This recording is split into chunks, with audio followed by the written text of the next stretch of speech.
Established in New York City in the early 19th century, Greenwood and Evergreen cemeteries were pioneers of the rural cemetery movement.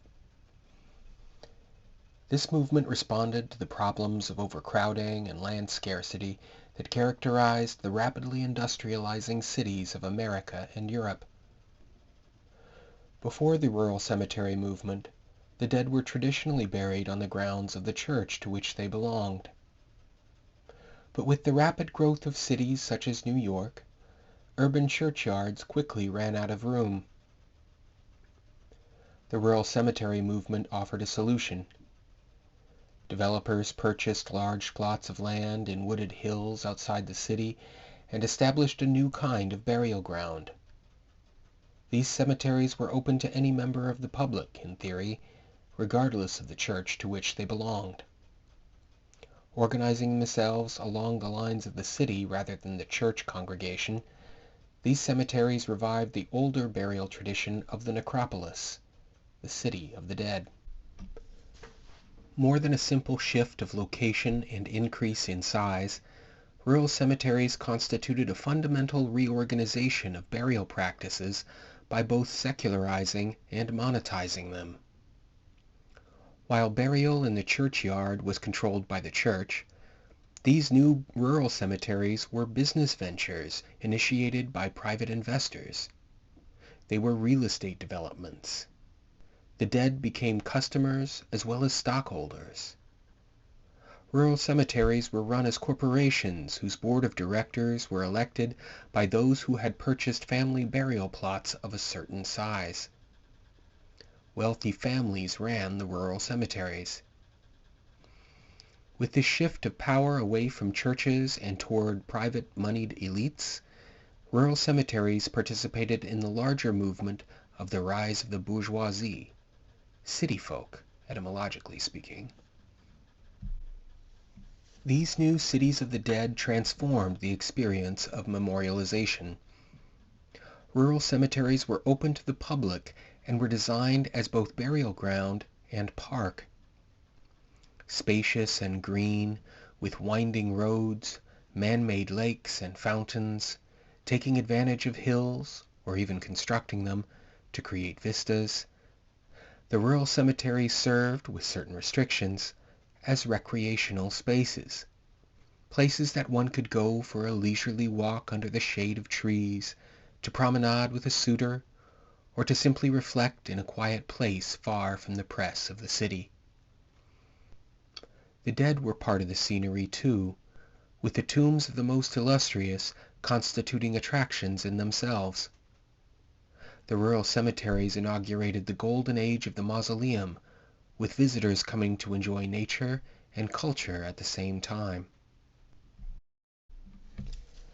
Today, Greenwood and Evergreen cemeteries remain part of the physical and social landscape of New York City. But their response to certain problems of urbanization, overcrowding and land scarcity, never challenged the fundamental limitations of the tradition of permanent interment and individual memorialization. Did their founders not recognize that the idea that every individual would occupy a certain plot of land for eternity, that this plot of land would belong to them as individuals to the end of time, was a strange and doomed dream? Even with the exponential expansion of space devoted to housing the dead, the developers of rural cemeteries never addressed the finitude of their efforts. Now, almost 200 years later, these spacious rural cemeteries face the same problems the urban churchyards did in the early 19th century. They are filling up. Their business model is coming to the end of its life cycle. Having spent nearly 200 years managing the deaths of their customers, Greenwood and Evergreen cemeteries now face their own death. In what follows, I explore the very different ways these two institutions are dealing with their own mortality. I begin with Greenwood, whose 478 acres sit on the westernmost tip of Brooklyn's Central Ridge overlooking the New York Harbor. As a rural cemetery, Greenwood has always been both park and burial ground, and, in brief, the cemetery is leaning into the park side of its identity as it transitions away from the business of burial. Entrance is still free, and visitors are still beholden to a number of rules intended to protect the sanctity of the space as a burial ground. But the cemetery hosts an increasingly wide range of programming that has established it as a multi-use recreational and educational space. Trolley tours, horticultural walks, mausoleum tours, birdwatching walks, artists in residence, art exhibitions, self-guided downloadable sound walk, wine tastings, concerts, public lectures, death cafes modeled on world cafes, book clubs, historical conservation demonstrations, and more. More than just a cemetery and more than just a park, Greenwood has become both an open-air museum and a venue. Some of these events are free. Many are ticketed. Programs are supported by user fees and/or tax-deductible donations to the cemetery's 501c3, the Greenwood Historic Fund. Through its programming and initiatives, Greenwood presents itself as a public good and a site of collective heritage. Interpretive signage educates the casual visitor to this historic and ecologically vital space, just as a state or national park would do. Downloadable lesson plans support educators and school field trips. Through grants and partnerships with other nonprofits, the cemetery supports an arts program, as well as research initiatives. Such self-presentation supports the case for incorporating Greenwood within the system of public parks, one potential avenue for sustaining the cemetery once the revenue from burial plots dries up. All this is unified under an interpretive vision for the park, one that shifts from a focus on death and the past to a focus on nature and life. One can see this shift most clearly through comparing the old and new cemetery maps handed out at the entrance. First, the old map. Note the focus on history, highlighting the fact that the cemetery is classified as a National Historic Landmark founded in 1838. The image highlights Greenwood's grandest architectural feature, the Gothic gates designed by Richard Upjohn and Son in 1861, made here to resemble a lithograph, a popular way to reproduce images in the late 19th and early 20th centuries. The font, too, suggests times past. Antique 6 extra bold. Turn the fold-out map over and one finds introductory text that highlights the cemetery's historical importance. Its location as a Revolutionary War historic site for the Battle of Brooklyn. Its status as the first large public green space in New York City, inspiring the creation of Central Park and Prospect Park. Its visitation of 500,000 visitors a year in the mid-19th century, making it the second largest tourist attraction in the United States after Niagara Falls. Opening up the folds, one sees the map itself framed by 22 black and white portraits of some of the cemetery's famous residents. Most of these were born in the 19th century. 18 of the 22 are white men. Turn the unfolded map over and one finds useful information. An index of avenues and paths for those who remember their loved one's gravesite that way. Cemetery rules and hours and directions. And an overview of the Greenwood Historic Fund with invitation to contribute. Overall, the map emphasizes valorization of the past and veneration of the dead. Now look at the new map, introduced within the last 3 years. Note the use of color and glossy finish. The front cover is headed by the cemetery's new interpretive motto, "Alive at Greenwood," and highlights a fully leafed out tree. A single line of text at the bottom advertises the cemetery's downloadable tour via an app. Turn the map over and one finds the rules, hours, and directions. Note that photography is not only encouraged, but so is promotion through social media. The text asks visitors to hashtag the cemetery when posting on Instagram. Opening up the folds, one now finds the frame of the map completely transformed. Famous residents now occupy a small section entitled Memorials in the bottom right-hand corner, now without portraits as part of a list revised and expanded to include a higher proportion of women and people of color. Some residents are now included in the neighboring section, Art and Architecture, in recognition not of their own fame or accomplishments, but of the aesthetic sophistication of their mausoleums. Another new section directs visitors to interpretive markers that educate visitors about the ecological value of the space. Only one of the markers makes reference to the site's function as a cemetery. The fourth and largest section, which includes captions more detailed than any of the others, directs visitors to different kinds of trees in the cemetery, reflecting the cemetery's designation in 2015 as an accredited arboretum.